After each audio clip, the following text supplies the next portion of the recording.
आजकल 100 क्विंटल भी उगा रहा है आदमी, तो भी संतोष नहीं, तो भी आदमी सुखी। पहले 10 क्विंटल होता था उसी खेत में, आपके दादा दादी उस समय 10 क्विंटल उसी खेत में 15 क्विंटल धान उगाते थे, लेकिन खुश रहते थे। क्यों? क्योंकि संतोष था। आज आप उसी में 30 क्विंटल धान उगाते हैं, 25 क्विंटल, लेकिन आप सुखी नहीं। क्यों? क्योंकि आपके अंदर तृष्णा है, इच्छा है, संतोष नहीं है।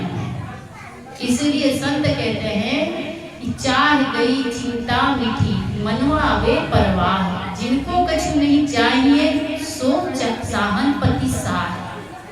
साहनपति साह राजा कौन है? जिसके अंदर की चाहना घट गई, चाह नहीं, इच्छा नहीं।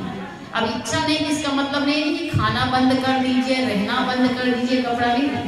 इसका मतलब खाना पीना रहना सब होगा, पर अलग से कोई इच्छा नहीं कि हमको भोजन में पापड़ मिले, अचार मिले, दही मिले, जो भोजन मिल गया, दाल चावल सब्जी, उसमें संतुष्टि ही सबसे बड़ा धन है।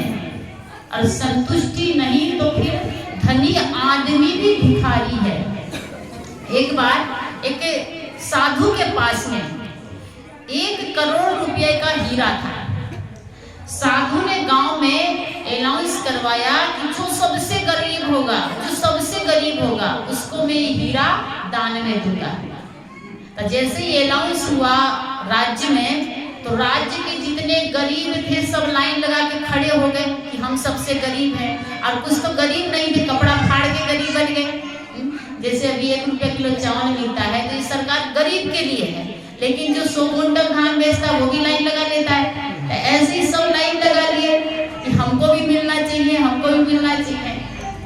लेकिन साधु ने कहा कि नहीं, जो सबसे गरीब होगा, जो सबसे ज्यादा भिखारी होगा, मैं उसी को ये दान करूंगा। अब लाइन इतनी लंबी लग गई कि राजा के राज्य तक पहुंच गई, राजमहल तक पहुंच गई लाइन, इतनी लंबी लाइन। अब साधु के कुटिया से लेके, आश्रम से लेके राजा के राजमहल तक लाइन लंबी। अब राजा छत पर गया, देखा इतनी लंबी लाइन लगी है, कहाँ तक जाएगी? मंत्री से पूछा लाइन कहाँ तक जा रही है? कहा बाहर में एक साधु का आश्रम है, यहाँ से 3 किलोमीटर दूर ये लाइन वहां तक गई है। कहा क्यों? कहा कि साधु ने कहा है कि जो सबसे गरीब होगा, सबसे ज्यादा भिखारी होगा, उसको मैं 1 करोड़ का हीरा रखा हुआ है, हीरा दान में दूंगा। राजा को लगा कि आज तक हम 1 करोड़ का दान नहीं दे पाए, इतने बड़े राजा, ये साधु झोपड़पट्टी में कुटिया में रहने वाला 1 करोड़ का दान करेगा? इसका अधिकारी कौन होगा? कहा जो सच्चा भिखारी होगा वही इस हीरा का अधिकारी होगा। कैसे पता चले कि सबसे बड़ा भिखारी कौन है?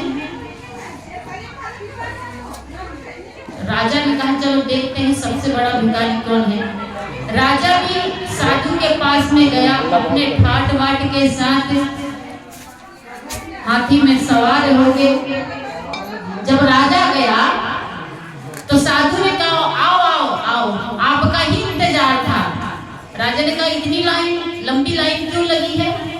कहा कि ये लाइन लगी हुई है कि जो सबसे बड़ा भिखारी, जो सही में भिखारी है, उसको ही मैं 1 करोड़ का हीरा दान देना चाहता हूँ। तो कहा इतनी लंबी लाइन में कोई अभी तक भिखारी नहीं मिला? बोले अभी तक नहीं मिला सरकार, लेकिन अब मिल गया। आप आए तो अब हमको असली भिखारी मिल गया। कहा कहाँ है बताइए? कहा सामने खड़े, आप ही तो हो सबसे बड़े भिखारी। राजा को बड़ा गुस्सा आया कि इतना बड़ा राजमहल का राजा, हाथी घोड़ा बंगला धन दौलत, और ये हमको बोलता है कि भिखारी। का साधु बाबा आपको पता नहीं, मैं भिखारी नहीं, इस राज्य का राजा हूँ। ये राजमहल मेरे पास दास दासी नौकर चाकर, करोड़ों की संपत्ति, अरबों की संपत्ति, और आप कहते हैं कि आप सबसे बड़े भिखारी। कहा ये बताइए आपके घर खाने को है? तो कहा हाँ खाने को तो है, राजमहल में कौन कमी है? साधु ने कहा राजमहल में कोई कमी नहीं, तो दूसरे राज्य पर आक्रमण करने क्यों जाते हैं? कमी है तभी ना जाते हैं। अभी आपको संतोष चाहती है कि और हो जाए और हो जाए। पेट भर गया है पर पेटी भरने के चक्कर में आप दूसरे राज्य में चढ़ाई करते हो, दर दर भटकते हो, कितने आप हत्या करते हो। आपकी भूख, आपकी तृष्णा रूपी